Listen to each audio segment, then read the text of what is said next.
नमस्कार मु सस्मिता आपण समस्त को सस्मिता बेस्ट किचन को अनेक अनेक स्वागत। आसंतु आज आमे घरे थिबा मुढ़ी रे नरम नरम स्वादिष्ट चकुड़ी बनैबा। आशा करछु मोर ए वीडियो आपण समस्त को भल लागिवो। जदि मोर ए वीडियो भल लागे लाइक शेयर कमेंट करिवे। मो चैनल रे नुआ थिले सब्सक्राइब कर देबे, पाखरे थिबा बेल आइकन को क्लिक करिवे। ताहले आसंतु आमे रेसिपी आरंभ करिबा। तो एठी देखंतु मु कोन कोन रखि नेछि। तो एठी देखंतु गोटे कप सुजी आउ एठी मुढ़ी रखि नेछि। एठी काटिकी रखिछि टमाटो पियाज अदा कुरा कंचा लंका आउ भुसुंगा पत्र। तो आउ गोटे प्लेट रे देखंतु गाजर कुरिकी रखि नेछि, पेप्सिकम आउ धनिया पत्र आउ गुंड मसला एठी देखंतु लंका गुंड जीरा गुंड आउ एठी गोटा जीरा। एबे गोटे जागा नेबा आउ सेथिरे आमे मुढ़ी की देई देबा। देखंतु एठी मु गोटे प्लेट रे फुल मुढ़ी नेछि। तो एबे सेथिरे पानी देकी किछि टाइम पई बतरई नेबा।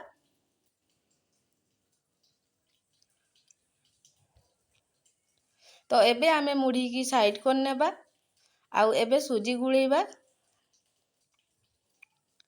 तो एठी देखंतु सुजी गुळेबा पई मु गोटे प्लेट नेछि आउ सेथिरे गोटे कप सुजी देई दउची। तो आउ गोटे कप देबी एठी।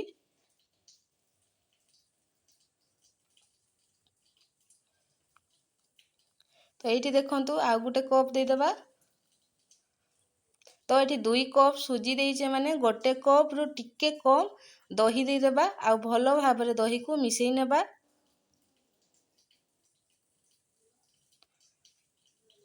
तो एठी देखंतु दही की भलो भाबरे मिसई नेबा आउ एठी अल्प अल्प पानी देकी सुजी को भलो भाबरे मिसई नेबा।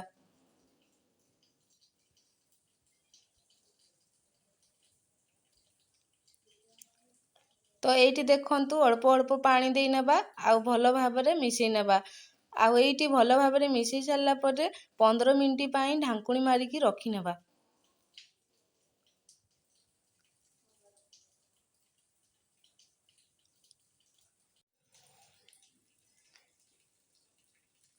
तो एठी देखंतु अल्प अल्प पानी देकी भलो भाबरे गुळेई नेबा मु कहितली।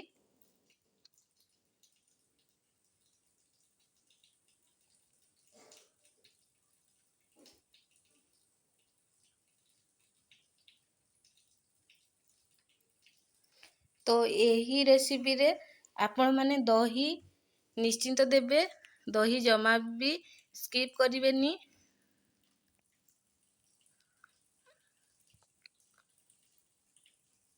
तो ये देखंतु भलो भाबरे मिसई नेछि। एबे आमे 15 मिनिट पई रखि नेबा। एपटे आमे मुढ़ी बतरी जाइछि ताकू आमे एबे छाणी की काढी नेबा। तापरे एठी गोटे ग्राइंडर जार नेबा। सेठी देखंतु मो हाथ रे चिपुड़ी की सब जाको मुढ़ी काढी नेछि। एपटे आमर 15 मिनिट भी हेई गलानी आउ सुजी को आमे एठी आउ थरे चामच रे घांटी नेबा। देखंतु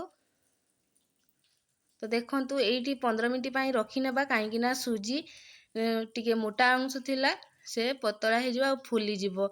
तो देखंतु एबे आमे एथि रे ग्राइंडर जार रे सब सुजी को देई नेबा आ मुढ़ी आ सुजी को भलो भाबरे ग्राइंडर करि आनिबा। एठी अल्प टिके पानी देई देबा।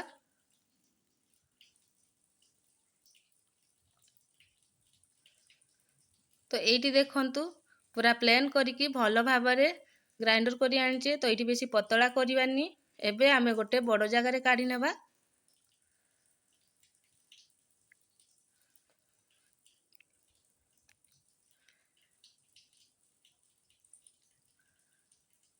तो एठी देखंतु सब जाक को आमे भलो भाबरे काढी नेइचे। तो एबे आमे काटिकी रखिथिबा पियाज को देई देबा। एबे काटिकी रखिथिबा टमाटो को देई देबा गोटे। एबे कंचा लंका देई देबा। भुसुंगा पत्र को एठी देखंतु अल्प मु काटिकी छोट छोट करिकी नेइथिली ताकू देई देबा। आ एठी अदा को देखो कुरीकी रखिथिली ताकू भी देई देबा। एबे आमे धनिया पत्र देई देबा आ पेप्सिकम देई देबा एठी। आ एठी गाजर को देई देबा। ए सब को देकी भलो भाबरे फेंटी नेबा। तो एठी देखंतु लंका गुंड आ जीरा गुंड भी देई देबा। एठी गोटा जीरा देई देबा।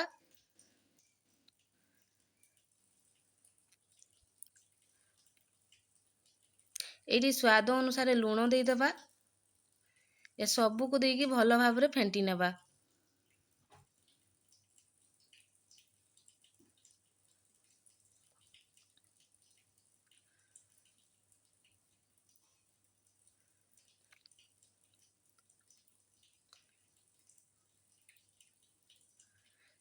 ତ ଏଇଠି ଦେଖନ୍ତୁ ଭଲ ଭାବରେ ପୁରାପୁରି ଫେଣ୍ଟି ନେଇଛେ।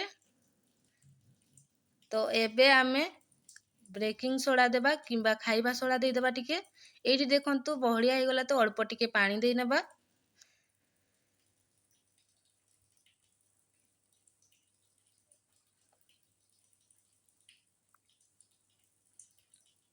ତ ଏଇଠି ଭଲ ଭାବରେ ଫେଣ୍ଟି ଦେବେ।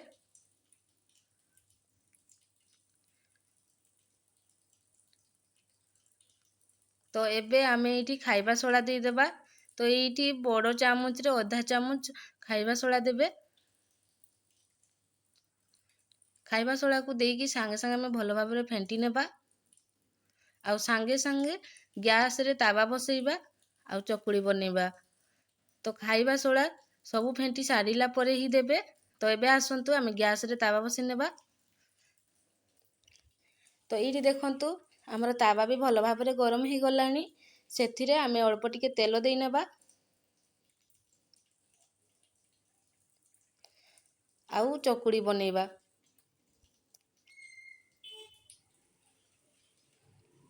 ତ ଏଇଠି ତେଲ ମୁଁ 4 କଡ଼ ଦେଇ ଦେଇଛି ଦେଖନ୍ତୁ ତାୱାରେ। ଏବେ ଦେଖନ୍ତୁ ଏଇଠି ମୁଁ ମିଡ଼ିୟମରେ ରଖିକି ଦେଖନ୍ତୁ ଏଇ ଯେଉଁ ଚଟୁ ଇଏ ଆମର ଛୋଟ ଚଟୁଟା, ତ ମୁଁ 2 ଚାମଚ ଲେଖା ଦେଲା ଭଳିଆ ଦେଇଛି। 2 ଚଟୁ ଦେଇକି ତାକୁ 4 କଡ଼ ପୁରା ସାଇଜ କରିଦେବା ଗୋଲ କରିକି। ଆଉ ଗ୍ୟାସର ଆଞ୍ଚକୁ ମିଡ଼ିୟମରେ ହିଁ ରଖିବେ। ତ ଏବେ ଦେଖନ୍ତୁ ଆମେ ଚକୁଡ଼ିକୁ ନଉଟେଇ ନେବା। ତ ଏଇଠି ଦେଖନ୍ତୁ କେତେ ନରମ ଆଉ କେତେ ସୁନ୍ଦର ଦେଖାଯାଉଛି। ତ ଏଇଠି ଦେଖନ୍ତୁ ପୁରାପୁରି ନଉଟେଇବାକୁ ବି କେତେ ସୁନ୍ଦର ହେଇଛି।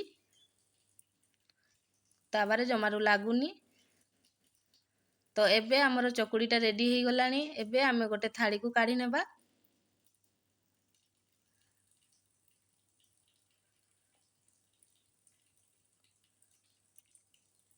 ତ ଏଇଠି ସେମ୍ ପ୍ରୋସେସରେ ଆମେ ସବୁଯାକ ଚକୁଡ଼ି ବନେଇବା। ତ ଏଇଠି ଦେଖନ୍ତୁ ଆଉ ଗୋଟେ ବି ବନେଇ ନେବା। ତ ମୁଁ କହିଥିଲି ସେମ୍ ପ୍ରୋସେସରେ ହିଁ ବନେଇବା। ତ 2 ଚଟୁ ଦେଇଛି ଦେଖନ୍ତୁ। ଆଉ ସବୁଆଡ଼େ ସମାନ କରିକି ଗୋଲ କରିନେବା।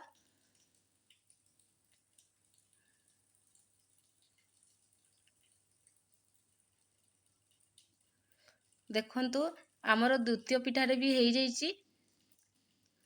ତ ଏବେ ଦେଖନ୍ତୁ ତାକୁ କାଢ଼ି ନେବା। ଏବେ ଆମର ପିଠା ଚକୁଡ଼ି କରିବା ସରିଯାଇଛି।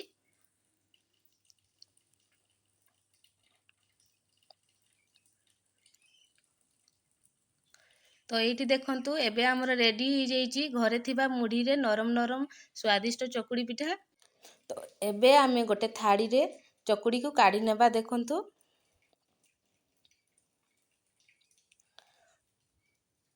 ତ ଆପଣମାନେ ମୋ ପ୍ରୋସେସରେ ମୁଢ଼ିରେ ଚକୁଡ଼ି ବନାନ୍ତୁ, ନରମ ନରମ ସ୍ୱାଦିଷ୍ଟ ଚକୁଡ଼ି।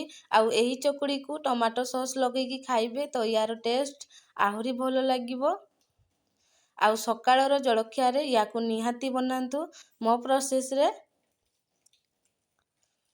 ଆଉ ଯଦି ମୋର ଏହି ଭିଡ଼ିଓ ଭଲ ଲାଗିଲା ଲାଇକ୍ ସେୟାର କମେଣ୍ଟ କରିଦିଅନ୍ତୁ। ଆଉ ମୋ ଚ୍ୟାନେଲରେ ନୂଆ ଥିଲେ ସବସ୍କ୍ରାଇବ୍ କରିଦିଅନ୍ତୁ। ପାଖରେ ଥିବା ବେଲ୍ ଆଇକନକୁ କ୍ଲିକ୍ କରିନିଅନ୍ତୁ। ତ ଏଇଠି ଦେଖନ୍ତୁ ପିଠାକୁ ଆମେ 2 ଖଣ୍ଡ କରିନେବା। ଆଉ ଏଇଠି ଦେଖନ୍ତୁ କେତେ ବଢ଼ିଆ ନରମ ନରମ ହେଇଛି ପିଠା। ଦେଖିବାକୁ ଯେମିତି ହେଇଛି ୟାର ଟେଷ୍ଟ ବି ସେମିତି।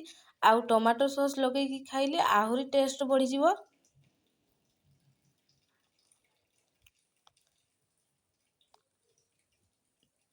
ତ ରହିଲି, ନମସ୍କାର, ଜୟ ଜଗନ୍ନାଥ।